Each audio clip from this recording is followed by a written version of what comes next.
है कहानी मेरा जुनून सिर्फ तुम, जिसे लिखा है निशी ने और आवाज दी है वर्तिका ने। एपिसोड 1। मुझे नाज है मेरे बेटे पर। मुंबई में सुबह के 7 बजे एक सुंदर सी सफेद बड़ी हवेली, जिसके बाहर के बड़े से दरवाजे पर लिखा हुआ था गायकवाड़ विला। चारों तरफ हरियाली और घने पेड़ों से घिरी हवेली के गार्डन में शेखर गायकवाड़ उम्र 50 अखबार पढ़ रहे थे। उनकी गंभीर आंखों पर ध्यान देते हुए उनकी पत्नी ज्योति उम्र 50 पास आई और कंधे पर हाथ रखते हुए पूछा, सुनिए क्या हुआ? शेखर ने कहा, तुम्हारे बेटे के बारे में कुछ छपा है। ज्योति ने उत्सुकता से अखबार लिया। पढ़ते ही उनकी खुशी गंभीरता में बदल गई। शेखर ने गहरी सांस लेते हुए कहा, मैं इस लड़के से बेहद प्यार करता हूं और समझ नहीं आता इसे इतना गुस्सा क्यों आता है। ज्योति मुस्कुराते हुए बोली, आप भूल रहे हैं, जवानी में आप भी ऐसे ही गुस्से वाले थे। हमारा बेटा दिल का साफ है और आपके जैसा है। शेखर बोले, गुस्सा एक नेता के लिए ठीक नहीं। ज्योति ने जवाब दिया, फिर भी हमारा बेटा पूरे महाराष्ट्र का सबसे बड़ा नेता है। जनता उसे प्यार भी करती है और उसके गुस्से से भी डरती है। शेखर अखबार में बेटे की तस्वीर पर हाथ फेरते हुए बोला, मुझे गर्व है उस पर, बस चाहता हूं इसका गुस्सा कोई संभाल ले। ज्योति मुस्कुराई, वो काम तुम्हारी बहू करेगी। दोनों हंसी मजाक में खो गए। हवेली के अंदर रीति उम्र 20 और रियांश उम्र 24 रिमोट के लिए भाग दौड़ कर रहे थे। आखिरकार सुलह कर दोनों ने न्यूज चैनल लगा दिया। स्क्रीन पर उनके बड़े भाई रुद्रम गायकवाड़ की खबर छाई हुई थी। न्यूज एंकर ने बताया, कल की मीटिंग में रुद्रम गायकवाड़ ने विरोधी नेता गोकुल देशमुख को थप्पड़ मारा। वजह, गोकुल ने महिला शिक्षा को फालतू बताया, जो रुद्रम को सहन नहीं हुआ। प्रीति गर्व से बोली, मेरे भाई ने सही किया। रियांश ने हामी भरी, बाबा सही कहते हैं, भाई को गुस्सा ज्यादा आता है, लेकिन भाई ने हमेशा महिलाओं के हक के लिए लड़ाई लड़ी है। रीति ने जोड़ा, हाँ, पर उनके गुस्से की वजह से कोई लड़की उनके करीब नहीं आ सकती। न्यूज चैनल पर रुद्रम की हैंडसम तस्वीर थी। दिलकश व्यक्ति और रुतबे के बावजूद रुद्रम प्यार से कोसों दूर थे। उनका मकसद सिर्फ महाराष्ट्र और भारत में अपना दबदबा कायम करना था। वहीं अंधेरी ईस्ट में बना सौगात आश्रम, हरियाली से घिरा एक छोटा सा खूबसूरत आश्रम 80 अनाथ बच्चों का घर था। इसे 22 वर्षीय शिवाक्षी शिवू ने अपनी मेहनत और प्यार से संजोया था। पिछले 3 सालों से शिवू का मकसद बच्चों को माता पिता जैसे स्नेह देना था। आश्रम के बीचों बीच एक बड़ा सा घर था, जिसमें बच्चों के रहने, खेलने और पढ़ने की सारी सुविधाएं थी। घर के बाहर फूलों का खूबसूरत बगीचा था, जिसकी महक पूरे आश्रम में फैलती थी। सुबह की हल्की धूप में बच्चे गार्डन में खेल रहे थे। 6 साल का शैतान विशु, जो शिवू का सबसे लाडला था, रमा काकी से पूछ बैठा, माजी शिवू कुठे गेली? उसकी मासूम बातें सुनकर रमा काकी ने उसे गोद में उठाया। विशु ने गर्व से कहा, मैं शिवू से शादी करूंगा और उसका ध्यान रखूंगा। तभी शिवू की दिलकश आवाज सुनाई दी। सबने पलटकर देखा। 22 साल की शिवू पीच कलर की ड्रेस में, खुले बाल और नामात्र मेकअप के साथ खड़ी थी। उसकी बड़ी बड़ी आंखें, नाक पर काला तिल और हल्की मुस्कान ने उसकी नेचुरल खूबसूरती को और निखार दिया। शिवू का स्नेह और आकर्षक व्यक्तित्व आश्रम की जान था। शिवाक्षी के आश्रम में कदम रखते ही बच्चों के चेहरों पर मुस्कान आ गई। विशु, उसका सबसे लाडला, दौड़कर उसके पैरों से लिपट गया। शिवाक्षी ने उसे गोद में उठा लिया और उसकी धूप से लाल हुई त्वचा पर रुमाल रखते हुए कहा, तुझे कितनी बार कहा है धूप में मत खेला कर। विशु ने जवाब में उसका गाल छूते हुए चुटकी ली, शिवू, तेरी स्किन भी टमाटर जैसी लाल हो गई है, तू पूरी रसदार टमाटर लग रही है। शिवाक्षी बच्चों को नाश्ते के लिए बुलाकर अंदर ले गई। सब बड़े डाइनिंग टेबल पर बैठकर खाने लगे। रमा काकी ने शिवाक्षी से पूछा, कल रात जो आया था कोई पता चला? शिवाक्षी ने कहा, कोई नशे में भटका होगा, आप चिंता मत करें, मैं संभाल लूंगी। बातों के बीच टीवी पर खबर आई कि रुद्रम गायकवाड़ ने एक नेता को थप्पड़ मार दिया। प्रीति 12 साल की बच्ची खुशी से बोली, क्या अंकल कितने हैंडसम है। शिवाक्षी ने खबर को नजरअंदाज करते हुए विशु को खिलाना जारी रखा। सब लोग हंसने लगे और न्यूज देखने लगे। शिवाक्षी को उससे कोई मतलब नहीं था। उसके लिए सभी नेता एक जैसे थे, और ये रुद्रम तो था ही बड़ा घमंडी और गुस्से वाला, जिसे बस अपनी शान और शौकत से ही मतलब था। दूसरी तरफ पाली हिल, मुंबई में 15 मंजिला इमारत के 4वें माले पर कांच से घिरा एक आलीशान ऑफिस था। ऑफिस के बीचों बीच बड़ी कांच की टेबल और एक शानदार चेयर रखी थी। चेयर पर बैठा एक आदमी दीवार की ओर पैर रखकर सिगरेट की कश लेते हुए धुआं छोड़ रहा था। उसके पीछे खड़ा काले सफारी सूट में एक व्यक्ति उसे चुपचाप देख रहा था। थोड़ी देर बाद उसने कहा, भाऊ। सिगरेट का कश लेते हुए आदमी ने जवाब दिया, सफारी सूट वाले ने कहा, भाऊ, नकुल मानहानि का केस दर्ज कराने की बात कर रहा है आपके खिलाफ। यह सुनकर आदमी के चेहरे पर एक शैतानी मुस्कान आई। उसने अपनी चेयर घुमाई और सफारी वाले को देखकर कहा, पाटिल, करने दे उसे, बेचारा घबराया हुआ है। उसके कच्चे चिट्ठे मेरे पास हैं। पाटिल ने पूछा, भाऊ, कहो तो साले को उठा लाऊं? आदमी ने सिगरेट का धुआं छोड़ते हुए ठंडे लहजे में कहा, क्यों इतना झंझट, उछलने दो। 3 दिन बाद उसका वही हाल होगा जो बाकियों का किया था। दूसरी तरफ गायकवाड़ विला के हॉल में बड़े सोफे पर पंडित जी बैठकर कुंडलियां देख रहे थे। सामने शेखर जी, ज्योति जी और उनके बच्चे रियांश व रीति मौजूद थे। ज्योति जी बोली, पंडित जी, रुद्रम का भविष्य कैसा रहेगा? सब ठीक तो होगा ना? पंडित जी ने मुस्कुराते हुए कहा, मैं भगवान नहीं, बस उनका दास हूं। सही राह दिखा सकता हूं, मंजिल तक पहुंचाना ऊपर वाले का काम है। शेखर जी बीच में बोले, रुद्रम की चिंता मत करो, वो अपने दुश्मनों को खुद संभाल सकता है। मनी मन उन्होंने सोचा, मेरा रुद्रम खतरनाक है, कोई उसकी सच्चाई नहीं जानता। पंडित जी ने कहा, आपका बेटा अलग है, उसे समझाने वाला कोई और है जो जल्दी उसकी जिंदगी में दस्तक देगा। इसी बीच गाड़ियों के हॉर्न की आवाज सुनाई दी। विला का बड़ा काला गेट खुला और 4 गाड़ियां अंदर दाखिल हुई। गाड़ियों से काले कपड़ों में बंदूकधारी बाहर निकले। बीच की गाड़ी से पाटिल उतरा और दरवाजा खोला। चमचमाते काले जूते में एक पैर बाहर आया। गाड़ी से उतरे रुद्रम गायकवाड़ के चेहरे पर रौब और ठंडा गुस्सा था। काली शर्ट और कोटी, हाथ में महंगी घड़ी और स्लीव्स फोल्ड करते हुए वे हवेली की ओर बढ़े। ज्योति जी उत्साह से बेटे का स्वागत करते हुए बोली, चलो बेटा, जरूरी काम है। रुद्रम ने जवाब दिया, आई, जो काम छोड़कर आया हूं वो इस काम से ज्यादा जरूरी था। वो गुस्से में सीधा अंदर चला गया। हॉल में सब बैठे थे, लेकिन उसने किसी की तरफ देखे बिना अपने कमरे की ओर कदम बढ़ाए। तभी पीछे से ज्योति जी की आवाज आई, रुक जाओ रुद्रम, पंडित जी के पैर छूकर आशीर्वाद लो। रुद्रम ने ठंडी आवाज में कहा, रुद्रम गायकवाड़ किसी के सामने नहीं झुकता, चाहे बर्बाद ही क्यों ना हो जाऊं। जैसे ही वो आगे बढ़ा, पंडित जी ने शांति से कहा, झुकोगे, बहुत जल्द झुकोगे, मजबूरी में नहीं, अपनी मर्जी से। पर जिसके सामने तुम झुकोगे वो कभी तुम्हारे सामने नहीं झुकेगा। हॉल में गहरा सन्नाटा छा गया। सब हैरान थे, क्योंकि ऐसा कोई नहीं था जो रुद्रम को झुका सके। पंडित जी ने ऐसा कैसे कह दिया? क्या रुद्रम का गुस्सा उसके राजनीतिक करियर को बर्बाद कर देगा? रुद्रम के प्रति शिवाक्षी के मन में इतनी नफरत क्यों थी? एपिसोड 2। झुकोगे, बहुत जल्द झुकोगे। पंडित जी की बात सुनकर रुद्रम के चेहरे पर रहस्यमयी मुस्कान तैर गई और वो उनकी तरफ देखकर बोला, ऐसा क्या है? मुझे तो ऐसा नहीं लगता। इनफैक्ट ऐसा कोई है ही नहीं, और अगर है भी तो मरेगा मेरे हाथों से। इतना कहकर रुद्रम लॉबी से होते हुए अपने कमरे की तरफ बढ़ने लगा। एक बड़ा सा गेट आया जिस पर पासवर्ड लगाकर रुद्रम अंदर घुस गया। हॉल में ज्योति जी ने चिंतित स्वर में पूछा, पंडित जी, कोई मेरे बेटे के साथ बुरा तो नहीं करेगा ना? नहीं, मतलब जो आपने अभी उससे कहा उससे मुझे डर लग रहा है। पंडित जी ने धीरे से तसल्ली देते हुए कहा, जरूरी है कि झुकाने वाला हमेशा बुरा ही हो? बेटी, तुम्हारे बेटे की भलाई छुपी है उसमें, बाकी सब वक्त तुम्हें बता देगा। इतना कहकर पंडित जी अपनी जगह से खड़े हुए और सबको नमस्कार करके वहां से जाने लगे। शेखर जी ने उन्हें सम्मान से गाड़ी में बिठा दिया। प्रीति और रियांश अपने अपने रूम में चले गए। ज्योति जी हॉल में बैठी किसी गहरी सोच में गुम थी। शेखर जी उनके पास आए और बोले, बस करो ज्योति, अतीत और भविष्य के बारे में सोचकर तुम उसका वर्तमान खराब मत करो। तुम्हें पता है ना, वो गुस्से में खुद को तकलीफ पहुंचा देता है, तो कृपया करके ये सब छोड़ो। ज्योति जी को गुस्सा आया और वो अपने कमरे में चली गई। शेखर जी उनके पीछे पीछे गए। इधर रुद्रम अपने आलीशान कमरे में आया। कमरा महल के कमरों जैसा ही था। सारी सुख सुविधाएं उपलब्ध थी, पर वहां पर रहने वाला आदमी हर वक्त गुस्से में रहता था। रूम के बीचों बीच एक बड़ा सा बेड था, जिसके ऊपर छत पर बड़ा सा झूमर लटक रहा था, जिसमें से पीली रोशनी पूरे कमरे को बेहद खूबसूरत बना रही थी। बेड के बिल्कुल साइड में पानी का पूल था और जिसके नीले पानी में झूमर की पीली रोशनी पड़ रही थी। पूल के ठीक सामने एक बड़ी सी खिड़की थी, जिससे रात में चांद की रोशनी सीधी बेड पर और पूल पर पड़ती थी। रुद्रम ने सारी लाइट्स बंद कर दी और अपने कपड़े उतारकर सिर्फ पैंट में पूल के अंदर चला गया। उसने एक बटन दबाया तो अचानक पूल का सारा पानी गायब हो गया और तभी एक सीक्रेट दरवाजा उसके सामने आया। रुद्रम ने उसे खोला और अंदर चला गया। वहीं सौगात आश्रम में सभी ने नाश्ता कर लिया था। शिवाक्षी ने सभी बच्चों को स्कूल भेज दिया था। विशु अभी स्कूल नहीं जाता था, पर कुछ महीनों में उसे भी स्कूल भेजने की तैयारी थी। सभी बच्चे बस में बैठकर चले गए। शिवाक्षी ने सबको बाय कहा और उसकी गोद में चिपका हुआ नन्हा विशु भी अपने छोटे छोटे हाथों से बाय कर रहा था। बच्चों के जाने के बाद वो अंदर आई। विशु को अपने कमरे में ले गई और उसे बेड पर बैठाकर खुद लैपटॉप पर काम करने लगी। विशु ने मुंह फुलाकर कहा, शिवो, तू अब मुझसे प्यार नहीं करती। शिवाक्षी मुस्कुराते हुए काम करती रही, जिससे विशु का गुस्सा और बढ़ गया। वो खड़ा होकर उसके पास आया, गोद में चढ़कर गले से लिपट गया। शिवाक्षी ने उसे सहलाते हुए कहा, तू तो पूरा जल कुकड़ा है। विशु ने तपाक से कहा, मैं जल कुकड़ा नहीं, तेरा होने वाला पति हूँ। इस पर शिवाक्षी हंस पड़ी।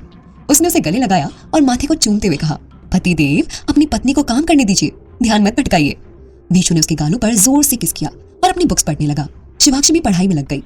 शिवाक्षी MBA कर रही थी और कॉलेज का मालिक रुद्रम था, लेकिन उसे ये पता नहीं था। उसने हाल ही में एडमिशन लिया था और कॉलेज के बाद एक अच्छी पोस्ट पर नौकरी कर रही थी।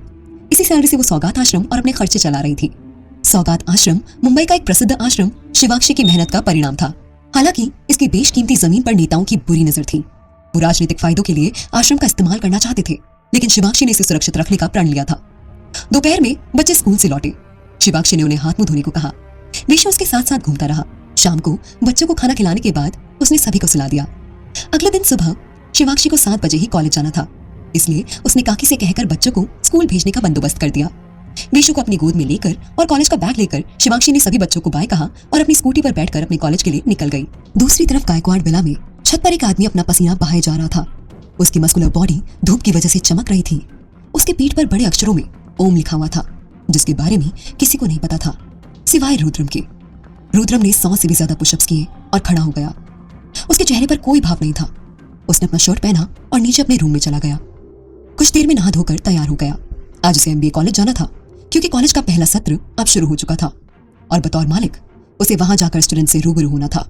शिवांशी अपनी स्कूटी रोककर एक छोटी बिल्डिंग के सामने रुकी, जिसके ऊपर लिखा था बेबी सिटिंग।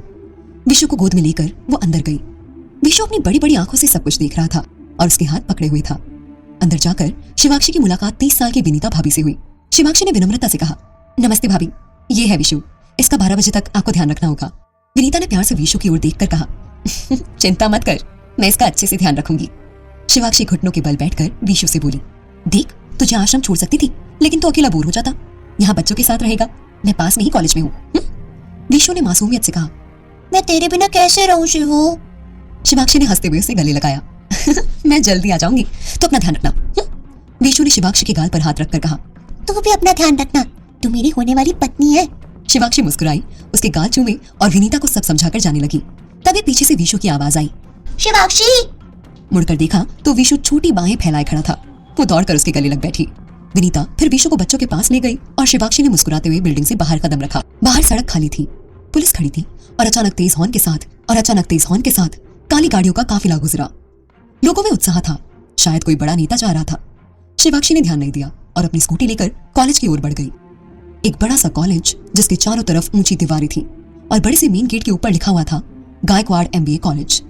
आज वहां बहुत भीड़ थी और चारों तरफ शोर मचा हुआ था। वो भी क्यों ना, इस कॉलेज के मालिक और इतने बड़े राजनेता मिस्टर रुद्रम गायकवाड़ जो आने वाले थे। पूरे कैंपस में पुलिस चारों तरफ फैली हुई थी रुद्रम की सुरक्षा के लिए। मीडिया का जमावड़ा पहले से ही हो गया था। सभी को एंग्री यंग मैन से जो मिलना था। कॉलेज की लड़कियां तो बस रुद्रम को देखने के लिए आई थी, क्योंकि वो था ही इतना हैंडसम और कातिल। कुछ ही देर में गेट खुला और पुलिस की गाड़ी अंदर आई और उसके पीछे काले कलर की गाड़ी भी अंदर आई। पुलिस वाले आकर तैनात हो गए। सभी गाड़ियां अंदर आकर रुकी। काले कपड़े पहने गार्ड्स हाथ में बंदूक लिए नीचे उतरे और चारों तरफ फैल गए। ब्लैक मर्सिडीज में से पाटिल बाहर आया और उसने गाड़ी के पीछे वाला गेट खोला तो उसमें से एक बेहद आकर्षक आदमी अपने रौब और गुरूर के साथ बाहर निकला। उसने काले कलर के कोट पैंट पहने हुए थे और कोट की पॉकेट पर इंडिया के झंडे का ब्रूच लगा हुआ था जो चमक रहा था। आंखों पर काला चश्मा लगा हुआ था, पर उसकी बाज जैसी आंखें सब कुछ नोटिस कर रही थी। रुद्रम को देखकर वहां बहुत शोर मचने लगा और भीड़ नियंत्रण से बाहर होने लगी, पर पुलिस अधिकारी और हथियारों से लैस गार्ड्स ने सब कुछ कंट्रोल कर रखा था। कॉलेज की लड़कियां रुद्रम को देखकर पागल हुए जा रही थी। हर कोई उसे छूने की तलब लिए बैठी थी, पर वो जालिम ना जाने किसको इजाजत देगा जो उसे छुए। कॉलेज के MD आगे आए और रुद्रम से हाथ मिलाकर कुछ बात करने लगी। शिवांशी कॉलेज से बाहर आई। उसने देखा बहुत भीड़ हो रखी थी। उसको गुस्सा आने लगा और वो बोली, पक्का वो नेता यहीं आया होगा और अपने फर्जी भाषण से सबको बुद्धू बनाएगा। ओफो पप्पा, मैं कैसे अंदर जाऊं? भीड़ कितनी हो रही है। शिवांशी जोर जोर से हॉर्न बजाने लगी और सबको साइड होने का बोलने लगी। हॉर्न की आवाज से काफी लोग साइड में हट गए और उसने अपनी स्कूटी अंदर घुसा दी। पूरे रास्ते उसको भीड़ मिली। वो झल्लाती हुई आगे बढ़ी और कुछ दूर गाड़ियों के पास अपनी स्कूटी को पार्क कर दिया, अपना बैग लिया और भीड़ की तरफ बढ़ने लगी। शिवू वहां जाकर खड़ी हो गई, पर उसे कुछ दिखाई नहीं दिया कि सामने कौन खड़ा है। तभी उसके दिमाग में एक आइडिया आया और वो बिल्डिंग के अंदर चली गई। शिवांशी सेकंड फ्लोर पर गई और उसकी लॉबी में आकर खड़ी हो गई और नीचे कैंपस को देखने लगी। बीचों बीच एक आदमी खड़ा था जिसके चेहरे पर दुनिया भर का घमंड था और वो अपने रॉब से MD से बात कर रहा था। तेज धूप शिवांशी के पूरे बदन पर पड़ रही थी, जिस कारण उसके शरीर की पूरी परछाई नीचे जमीन पर बन रही थी। MD से बात करते हुए रुद्रम की नजर जमीन पर दिख रही परछाई पर पड़ी। एक लड़की की परछाई बन रही थी जिसके बाल हवा में लहरा रहे थे और उसका ड्रेस भी उड़ रहा था। वो चुपचाप खड़ी थी और नीचे देख रही थी। उस आकृति को देखकर ना जाने रुद्रम को अलग सा एहसास हुआ, जैसे ये कुछ जाना पहचाना है और इससे कोई बहुत गहरा नाता है। रुद्रम की नजरें उस परछाई पर ठहर गई और वो शांत सा उसे देखने लगा। आसपास खड़े लोग उससे बात कर रहे थे, पर रुद्रम का ध्यान बस उस परछाई पर था। ऊपर खड़ी शिवांशी ने उसे ध्यान से देखा तो वो पहचान गई कि ये तो रुद्रम गायकवाड़ है। उसको कुछ खास फर्क नहीं पड़ा और ऐसे ही खड़ी रही, उसे देखती रही। अचानक उसका पैर मुड़ गया और वो थोड़ी टेढ़ी हो गई और ये सब रुद्रम ने भी देखा, क्योंकि उसकी परछाई भी हिली जैसे ही शिवांशी का पैर मुड़ा और वो टेढ़ी हुई तो रुद्रम ने झट से उसे बालकनी की तरफ देखा जहां शिवांशी खड़ी थी। रुद्रम ने जब देखा तो शिवांशी का चेहरा उसके बालों से ढका हुआ था और वो थोड़ी टेढ़ी होकर अपने पैर को देख रही थी। रुद्रम उसके छुपे हुए चेहरे को देखने की कोशिश कर रहा था, कि एक बार, बस एक बार उसका चेहरा दिख जाए। आज पहली बार रुद्रम ने किसी पराई लड़की को इतनी देर तक और इतने गौर से देखा था, पर वो उसकी शक्ल नहीं देख पा रहा था जिसकी उसे बेचैनी हो रही थी। रुद्रम को गुस्सा आने लगा कि ये लड़की सामने क्यों नहीं देख रही है, कैसे दिखता है उसका चेहरा, कौन है ये, कैसी होगी रुद्रम और शिवाक्षी की पहली मुलाकात। रुद्रम जो अब तक खिलाफ लाने वाले थे, जानने के लिए सुनी कहानी। शिवाक्षी ने अपना ड्रेस ठीक किया और वापस नीचे देखने लगी। एपिसोड 3। आंखों से अनकही शिकायतें। रुद्रम ने जब देखा तो शिवाक्षी का चेहरा उसके बालों से ढका हुआ था और वो थोड़ी टेढ़ी होकर अपने पैर को देख रही थी। रुद्रम उसके छुपे हुए चेहरे को देखने की कोशिश कर रहा था कि एक बार, बस एक बार उसका चेहरा दिख जाए। आज पहली बार रुद्रम ने किसी पराई लड़की को इतनी देर तक और इतने गौर से देखा था, पर वो उसकी शक्ल नहीं देख पा रहा था जिसकी उसे बेचैनी हो रही थी। रुद्रम को गुस्सा आने लगा कि ये लड़की सामने क्यों नहीं देख रही, कैसा दिखता है उसका चेहरा, कौन है ये। चारों तरफ शोर मचा हुआ था। एमडी और बाकी लोग रुद्रम से बात कर रहे थे, पर उसका एक टक ध्यान उस लड़की के छुपे हुए चेहरे पर था जो उसे पता नहीं क्यों पर किसी भी कीमत पर देखना ही था। रुद्रम किसी की बात का जवाब नहीं दे रहा था तो पाटिल ने उसकी तरफ देखा तो पाया कि रुद्रम ऊपर की तरफ देख रहा था। पाटिल ने उसकी नजरों का पीछा किया तो देखा कि वहां एक लड़की खड़ी है जिसके चेहरे को उसके बालों ने ढक रखा है और रुद्रम बेचैनी से उसे देख रहा है। पाटिल को तो यकीन नहीं हो रहा था कि उसके भाऊ किसी लड़की की तरफ देख भी सकते हैं, वो भी इतनी देर तक। शिवाक्षी ने अपना ड्रेस ठीक किया और वापस नीचे देखने लगी। तभी उसकी नजर रुद्रम पर पड़ी जो उसे ही देख रहा था। शिवाक्षी ने अपनी आंखें छोटी करके उसकी तरफ देखा और अपने चेहरे पर आते हुए बालों को दूर किया। अब जाकर रुद्रम को उसका खूबसूरत चेहरा दिखा जो वाकई में बेहद आकर्षक और हसीन था। शिवाक्षी ने कोरी आंखों से उसे देखा जैसे उसकी ना जाने कितनी पुरानी दुश्मनी है रुद्रम से। रुद्रम को ऐसे घूरने के बाद शिवाक्षी पलट गई और तेज कदमों से वहां से चली गई। रुद्रम तो उसे देखता रह गया। रुद्रम को शिवाक्षी की गुस्से वाली नजरें बेचैन कर गई थी कि क्यों वो उसे इतने गुस्से से देख कर गई। पाटिल रुद्रम के पास आया और बोला, भाऊ कहीं चला। रुद्रम उस बालकनी की तरफ देखते हुए बोला, तबाही है, एकदम तबाही। पाटिल ने हैरानी से पूछा, कौन भाऊ? रुद्रम बोला, मुझसे नफरत है उन आंखों को, ना जाने कौन सी शिकायतें हैं उन आंखों को जो बिना बोले आज बहुत कुछ बोल कर गई है। पाटिल उसकी बातें नहीं समझा और चुपचाप खड़ा उसे देखता रहा। रुद्रम ने सब कुछ नजरअंदाज करके एमडी से कहा, गोखले जी कैसा का है? गोखले ने जवाब दिया, बढ़िया भाऊ, बस आपकी कृपा बनी हुई है। गोखले हैरानी से रुद्रम को देख रहा था। वो इतनी देर से रुद्रम से बात कर रहा था पर उसने कोई जवाब नहीं दिया था और अब अचानक से ये सवाल पूछ लिया। पर बेचारे ने डर के मारे और रुद्रम के गुस्से से बचने के लिए वो भी उसकी बातों को सुनता गया। रुद्रम भीड़ को देख रहा था कि कहीं वो शिकायती आंखें फिर से दिख जाए, पर अचानक उसने अपनी मुट्ठी कस ली और खुद पर उसको हावी होने से रोक दिया। शिवाक्षी वापस नीचे आई और भीड़ के पीछे खड़ी हो गई। उसको ये सब काफी बोरिंग लग रहा था। पता नहीं कब क्लासेस स्टार्ट होंगी और वो पढ़ाई कर पाएगी।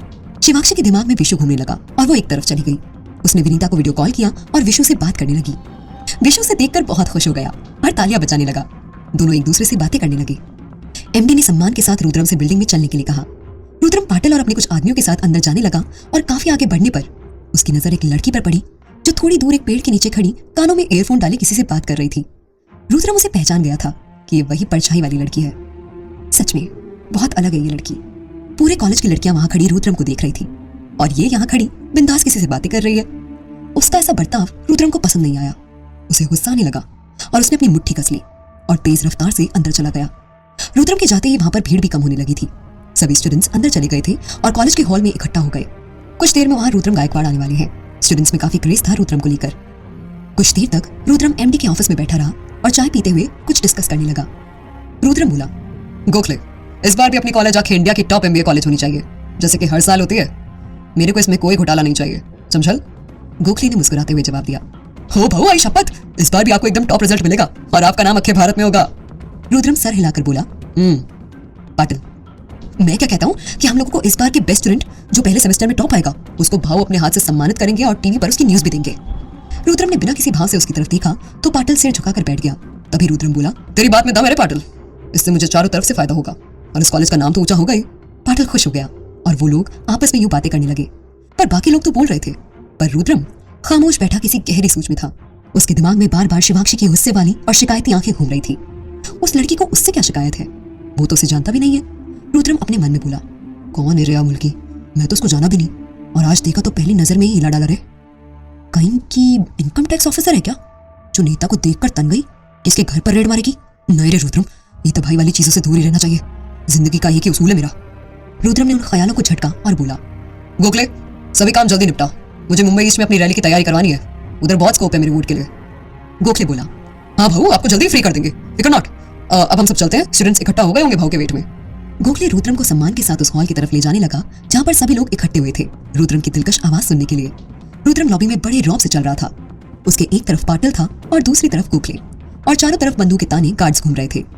रुद्रम के पीछे भी पुलिस ऑफिसर्स चल रहे थे। अब भाई पूर्व सीएम के बेटे हैं, होने वाले सीएम हैं, और उन सबसे ज्यादा तो एक सफल, तेज और कुटिल बुद्धि का नेता है जो किसी भी कीमत पर जीत हासिल करके रहता है। अखे मराठा की शान और जान है। बस थोड़ा सा गुस्सा ही तो ज्यादा है मिस्टर का, इसलिए इनकी सेफ्टी मतलब पूरे महाराष्ट्र की सेफ्टी है। रुद्रम जिस तरह से लॉबी में चल रहा था उसे देखकर सब लोग उसके दीवाने हो रहे थे। यह ऐसा पहला कोई नेता होगा जो युवाओं में इतना फेमस हो। रुद्रम का चेहरा, उसकी बनावट और उस पर जचता ये गुस्सा और घमंड ही काफी है सामने वाले को मारने के लिए। सभी स्टूडेंट्स को गार्ड्स और पुलिस ने हैंडल कर दिया था और रुद्रम सबके बीच में से होता हुआ स्टेज पर गया और गोखले ने उसे सोफे पर बैठा दिया। सभी स्टूडेंट्स चीयर अप करने लगे और उसके मुंह से एक एक शब्द सुनने के लिए बेताब होने लगे। चारों ओर तालियां बजने लगी और सब लोग खुशी से बस रुद्रम को ही देख रहे थे। वो बिना किसी भाव में वहां बैठा था और नजरें तो आया तब से बेचैनी थी। उसे ये बिल्कुल अच्छा नहीं लग रहा था। क्यों वो बार बार उसके बारे में सोच रहा है, क्यों उसकी आंखें उसे इफेक्ट कर रही है। रुद्रम के पास इन सब चीजों के लिए बिल्कुल वक्त नहीं है, ये सब उसके लिए बकवास है। गोखले माइक के पास जाकर बोला, मैं विनती करता हूँ मिस्टर रुद्रम गायकवाड़ से कि वे आगे आए और इन बच्चों से 2 शब्द कहे। रुद्रम अपनी सीट से खड़ा हुआ और दोनों हाथों से अपने कोट को सही करते हुए बड़ी शान से माइक स्टैंड की तरफ बढ़ा। उसकी अदाएं लड़कियों को दीवाना बना रही थी। रुद्रम ने माइक स्टैंड पर अपना हाथ रख दिया और अपने अंदाज से सबके सामने देखने लगा और बोला, कैसे कहा है? सब लोग जोर जोर से तालियां बजाने लगे और पागलों की तरह चिल्लाने लगे। शांति, रुद्रम अपनी रौबदार आवाज में बोला। सभी लोग शांत हो गए। रुद्रम के पतले होंठ उसकी दिलकश अदा को और कातिल बना रहे थे। मुझे इस कॉलेज से टॉपर्स चाहिए, मंजे चाहिए। मेरे को ज्यादा चिकना चुपड़ा बोलना नहीं आता, इसलिए साफ साफ बोल देता हूँ, मेरी एमबीए कॉलेज हर साल की तरह इस साल भी नंबर 1 पर होनी चाहिए, समझल? सब लोग जोर से तालियां बजाने लगे। रुद्रम बिना किसी भाव के सबको देखकर आगे बोल रहा था। बाहर शिवाक्षी ना जाने कितनी देर से विशु से बात कर रही थी। कुछ देर बाद उसने कॉल कट किया और शिवू ने पीछे मुड़कर देखा। सब लोग गायब थे, मतलब सब लोग अंदर चले गए। उसने जल्दी से अपना फोन बैग में डाला और अंदर चली गई। वहां खड़े पियोन ने कहा, आप अंदर हॉल में जाएं, सभी स्टूडेंट्स वहीं हैं और भाऊ भी वहीं हैं। शिवाक्षी तेज रफ्तार से हॉल की तरफ गई। वो गेट पर पहुंची। उसने देखा सब लोग खड़े होकर उस रुद्रम का भाषण सुन रहे हैं। वो चुपचाप भीड़ में जाने लगी। तभी रुद्रम की नजर उस पर पड़ी और वो जोर से बोला, लेट आने वाले और डिसिप्लिन में ना रहने वाले स्टूडेंट्स मुझे बर्दाश्त नहीं। रुद्रम का निशाना शिवाक्षी की तरफ था। वो समझ भी गई थी। वो अचानक से हड़बड़ा गई। रुद्रम ने शिवाक्षी की तरफ पहली बार इतनी दिलचस्पी क्यों दिखाई, जबकि वो लड़कियों की तरफ देखना भी पसंद नहीं करता था। शिवाक्षी ने रुद्रम को गुस्से से क्यों देखा? क्या रुद्रम और शिवाक्षी के बीच ये पहली मुठभेड़ उनकी जिंदगी में किसी बड़े बदलाव की शुरुआत थी? जानने के लिए सुनी कहानी मेरा जुनून सिर्फ तुम, प्रतिलिपि FM पर।